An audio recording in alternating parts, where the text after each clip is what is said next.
उपमुख्यमंत्री देवेंद्र फडणवीस यांच्या सागर या निवासस्थानी आज नाराज नेत्यांची लाट पाहायला मिळाली। पहिल्या यादीत नाव जाहीर न झाल्याने अनेक नेत्यांनी सागर बंगल्याची वाट धरली। काही सहयोगी पक्षाच्या नेत्यांनीही सागर बंगल्याचं दार ठोठावलं। पाहूया फडणवीसांच्या भेटीला कोणकोणते नेते आले होते। शिंदेंच्या शिवसेनेचे आमदार हेमंत पाटील यांनी देवेंद्र फडणवीसांची भेट घेतली आहे। काहीच दिवसांपूर्वी राज्यपाल नियुक्त आमदार झालेल्या हेमंत पाटलांना नांदेड दक्षिण मतदारसंघातून लढण्यासाठी विचारणा झाल्याची माहिती आहे। लोकसभेला तिकीट कापल्यानंतर हेमंत पाटील नाराज होते। राज्यपाल नियुक्त आमदार झाल्यानंतर हेमंत पाटलांची नाराजी काहीशी कमी झाली होती। वर्सोवाच्या आमदार भारती लवेकर यांनीही फडणवीसांची भेट घेतली आहे। पहिल्या यादीत नाव न आल्यानं लवेकर अस्वस्थ आहेत। मुंबईतील भाजपच्या 14 जागा जाहीर झाल्यात, मात्र वर्सोवा मतदारसंघ वेट अँड वॉचवर ठेवण्यात आलाय। भाजपच्या उत्तर भारतीय मोर्चाचे अध्यक्ष संजय पांडेय यांनीही देवेंद्र फडणवीसांची भेट घेतली आहे। वर्सोवा विधानसभेसाठी पांडेय यांच्या नावाची चर्चा आहे। विद्यमान आमदार भारती लवेकर यांचं नाव पहिल्या यादीत नसल्यानं तिकीट कुणाला मिळणार याबद्दल साशंकता आहे।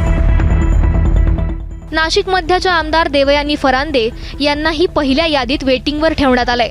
त्यामुळे नाराज झालेल्या फरांदेंनी आज 24 नगरसेवकांसोबत देवेंद्र फडणवीस यांची भेट घेतली। सागर बंगल्यावर जात त्यांनी शक्ती प्रदर्शन केलंय। भाजपचे माळशिरसचे विद्यमान आमदार राम सातपुते यांचंही नाव पहिल्या यादीमध्ये नाहीये। त्यामुळे सातपुतेही आज फडणवीसांच्या भेटीला पोहोचले। 2019च्या निवडणुकीत सातपुतेंना अकलूजच्या मोहिते पाटलांचा पाठिंबा होता, पण यावेळी मोहिते पाटलांनी पवारांच्या राष्ट्रवादीची तुतारी हाती घेतली आहे। त्यामुळे भाजप पुन्हा सातपुतेंनाच उमेदवारी देणार की उमेदवार बदलणार हे पाहावं लागणार आहे। पुण्यातील खडकवासला मतदारसंघाचे विद्यमान आमदार भीमराव तपकीर यांनी फडणवीसांची भेट घेतली। तपकीर यांचं नाव पहिल्या यादीत नाहीये।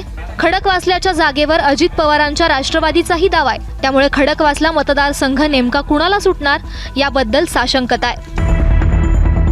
पुणे जिल्ह्यातल्या मावळमधून लढण्यासाठी इच्छुक असलेल्या बाळा भेगडेंनी फडणवीसांची भेट घेतली। मावळच्या जागेवर लढण्यासाठी बाळा भेगडे इच्छुक आहेत, पण मावळचे सध्याचे आमदार अजित पवारांच्या राष्ट्रवादीचे सुनील शेळके आहेत।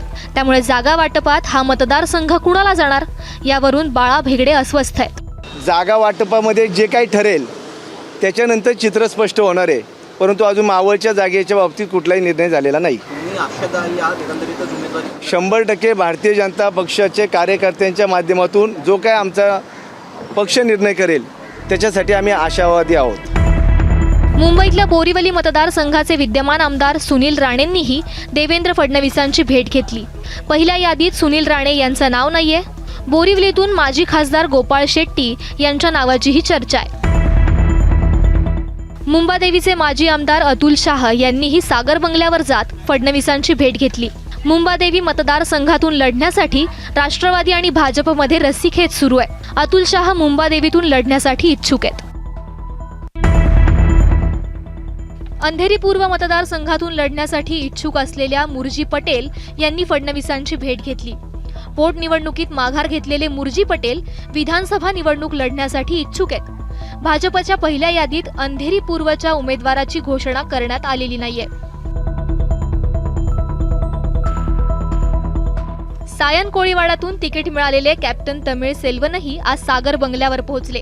पहिल्याच यादीत तमिळ सेल्वन यांचं नाव आल्यानं त्यांनी फडणवीसांचे आभार मानल्याची चर्चा आहे। बेलापूर विधानसभा मतदारसंघातून तिकीट मिळालेल्या मंदा म्हात्रेंनी फडणवीसांची भेट घेतली।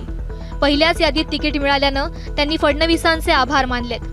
बेलापूरमधून इच्छुक असलेल्या संदीप नाईक यांनी बंडखोरी करू नये यासाठीही त्यांनी फडणवीसांशी चर्चा केल्याची माहिती आहे।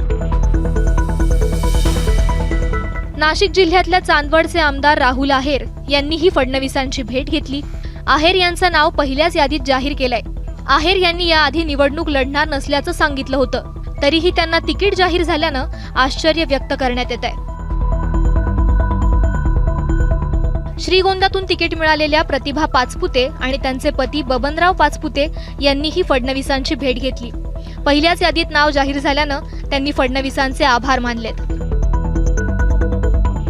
आपल्या पक्षाने आम्हाला तिकीट दिलेलं आहे, त्यामुळे मी फडणवीस साहेबांचा आभार मानण्यासाठी आलेले आहे।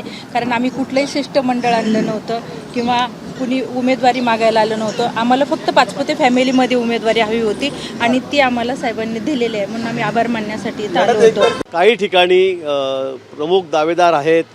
प्रत्येकाला वाटतं की मला तिकीट मिळालं पाहिजे. गेल्या अनेक वर्षापासून तेही काम करत आहेत. तोलामोलाचे कार्यकर्ते आहेत, नेते आहेत आणि त्यामुळे स्वाभाविक आहे त्यांनी इच्छा व्यक्त करणं. अजून आज ते सांगता येत नाही, पण मला असं वाटतं की अजून काही अंतिम यादी आमची आलेली नाही. पहिल्या यादीत नाव आलं नाही म्हणजे येणारच नाही असं समजण्याची कोणाला गरजच नाही आहे. वरती पक्षश्रेष्ठी सगळ्या गोष्टीचा विचार करतायत, सगळ्या बाबी तपासून घेत आहेत आणि त्यानंतर ते तिकीट देतील. पण आता पहिल्या यादीत नाव आलं नाही म्हणून तर नाव येणारच नाही असं कोणी समजण्याची गरज नाही मला असं वाटतं. एबीपी माझा, उघडा डोळे बघा नीट.